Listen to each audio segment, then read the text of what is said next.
Shalom, saudara dan saudari yang terkasih dalam Tuhan kita Yesus Kristus. Marilah kita luangkan waktu beberapa menit untuk berkencan dengan Tuhan saat ini, agar dari hari ke hari kita semakin dekat dengan Tuhan, sehingga hidup kita semakin diberkati dan menjadi berkat. Pembacaan dari kitab Zakaria bab 2 ayat 8. Sebab beginilah firman Tuhan semesta alam, yang dalam kemuliaannya telah mengutus aku mengenai bangsa-bangsa yang telah menjarah kamu. Sebab siapa yang menjamah kamu, berarti menjamah biji matanya.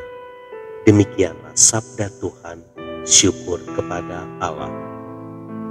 Saudara dan saudari yang terkasih dalam Tuhan kita Yesus Kristus, suatu hari ada seorang anak kecil berumur 1 tahun yang asik bermain-main dekat ayahnya yang sedang bekerja. Ia membuka dompet ayahnya dan mulai mengambil uang-uang yang ada di dalamnya. Melihat ayahnya menulis pada sebuah kertas, anak itu mulai merangkak mencari-cari pulpen atau spidol dan mulai mengikuti ayahnya menulis di kertas yang ia temukan dalam dompet itu. Beberapa saat kemudian, saat sang ayah sudah selesai mengerjakan tugasnya, ia terkejut melihat anaknya mencoret-coret seluruh uang yang ada di dompetnya itu dengan spidol sambil tertawa-tawa. Anak kecil itu tidak mengerti betapa bernilainya kertas yang sedang dia coret-coret itu. Saudara dan saudari yang terkasih dalam Tuhan kita Yesus Kristus, apa yang dilakukan anak kecil tadi memang salah. Namun kesalahan yang diperbuatnya disebabkan karena ia tidak mengerti bahwa kertas yang ia temukan itu sangat berharga bagi keluarganya. Ia hanya tahu mengikuti apa yang ayahnya lakukan, yakni mencoret-coret kertas. Demikian juga dengan kehidupan kita.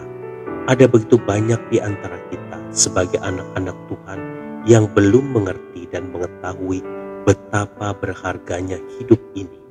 Sehingga kita juga mulai mencoret-coret kehidupan kita, membuat buruk dan merusak hidup kita dengan melakukan hal-hal yang tidak berguna dan sia-sia. Tubuh yang sangat berharga ini, yang merupakan bait Allah, justru akrab dengan alkohol, rokok, atau bahkan narkoba dan obat bius. Banyak orang merusak hidupnya dengan memuaskan diri secara terus-menerus dengan hal-hal yang berbau pornografi. Sementara beberapa orang lagi sengaja menghancurkan hidup sendiri dalam keputusasaan, frustasi, bahkan melakukan tindakan bunuh diri. Hal itu mereka lakukan karena tidak mengerti seberapa bernilainya hidup ini di hadapan Tuhan. Hari ini kita belajar agar kita tidak lagi melakukan kebodohan-kebodohan seperti itu. Hargai kehidupan kita, karena kita sungguh memiliki nilai dan berharga bagi Tuhan. Kalau hidup kita tidak berharga, tidaklah mungkin Tuhan Yesus rela mengorbankan nyawanya untuk menebus diri kita dari dosa. Oleh karena itu, saudara dan saudari yang terkasih dalam Tuhan kita Yesus Kristus, mari kita jaga dan pelihara hidup ini dengan melakukan hal-hal yang benar dan berarti.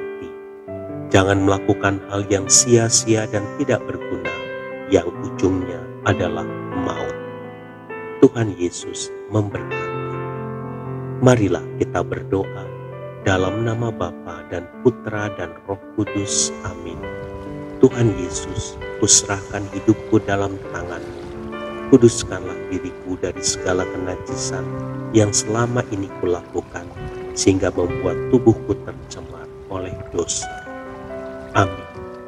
Dalam nama Bapa dan Putra dan Roh Kudus. Amin.